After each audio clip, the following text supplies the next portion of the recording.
Monsieur le président, madame la ministre, mes chers collègues, le mécanisme de barrière écologique aux frontières dont il est question aujourd'hui est soutenu depuis le début des années 2010 par la France et les gouvernements successifs.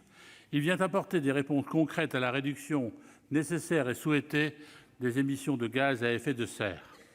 Je tiens à remercier le groupe Les Républicains et les sénateurs Jean-François Husson et Bruno Retailleau qui nous donnent l'opportunité d'approfondir ce sujet devenu fondamental.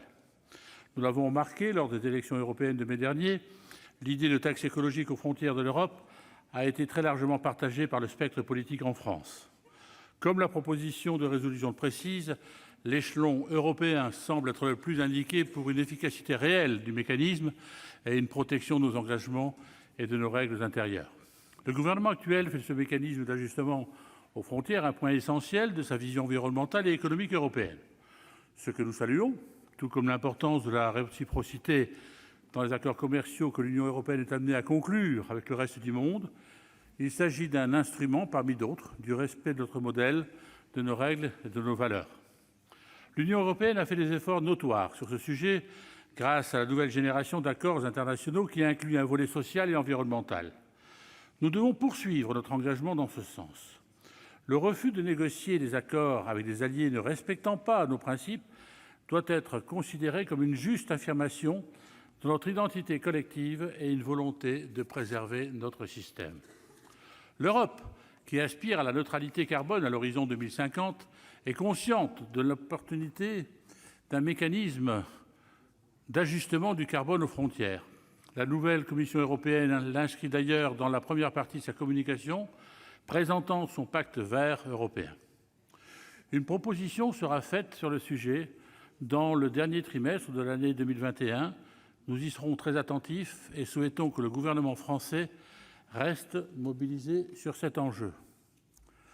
La semaine dernière, le commissaire européen Thierry Breton, présentant les grandes lignes de son projet, a expliqué que le travail s'oriente pour faire en sorte que nos concurrents paient le juste prix des normes en vigueur chez nous. C'est important pour l'environnement comme pour notre compétitivité. La résolution rappelle que les entreprises vertueuses européennes pourraient être pénalisées par rapport au reste des puissances mondiales. Ces phénomènes de concurrence déloyale et de distorsion ne sont pas acceptables. Ce que l'on désigne comme des fuites carbone profite de l'absence du mécanisme juste, clair et efficace que nous appelons de nos vœux. De nombreuses questions se posent quant à la forme que pourrait prendre un tel mécanisme. La résolution évoque la taxation des produits importés fortement émetteurs ou de produits provenant de pays qui ne respectent pas les standards européens en matière environnementale. Ce sont des pistes intéressantes qui pourraient garantir l'efficacité du dispositif. Cependant, des limites et des obstacles devront être surmontés. En premier lieu, s'accorder en Europe. La vision française de la taxe carbone aux frontières semble s'imposer petit à petit, mais nous devrons trouver des points de compromis.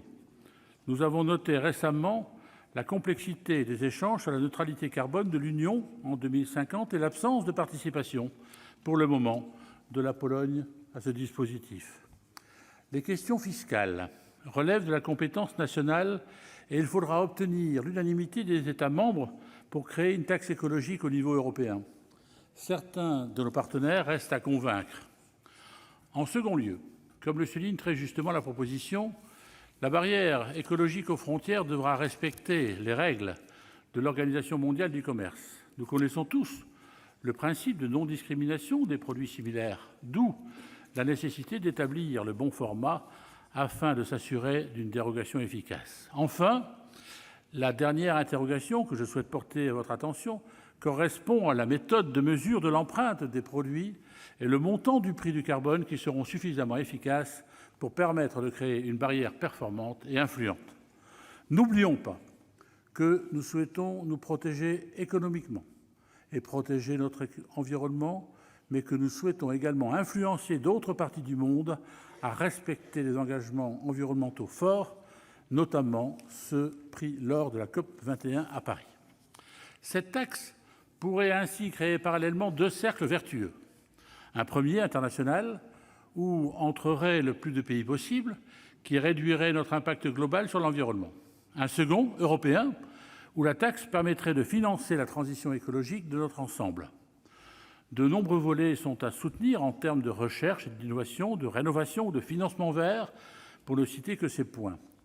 Pour réaliser tous ces efforts, les moyens financiers s'avéreront déterminants, d'où le caractère primordial de redistribuer de manière pratique et utile les recettes d'un tel mécanisme. Le gouvernement français doit continuer à défendre la taxe carbone et à persuader ses partenaires européens de construire un mécanisme performant. Le groupe Les Indépendants en est convaincu et votera donc pour cette résolution. Il y va de la protection de notre modèle et de notre compétitivité, mais aussi de l'influence mondiale que l'Europe ambitionne d'avoir sur les sujets économiques et environnementaux dans les décennies à venir. L'horizon 2050 commence aujourd'hui. Merci, chers collègues.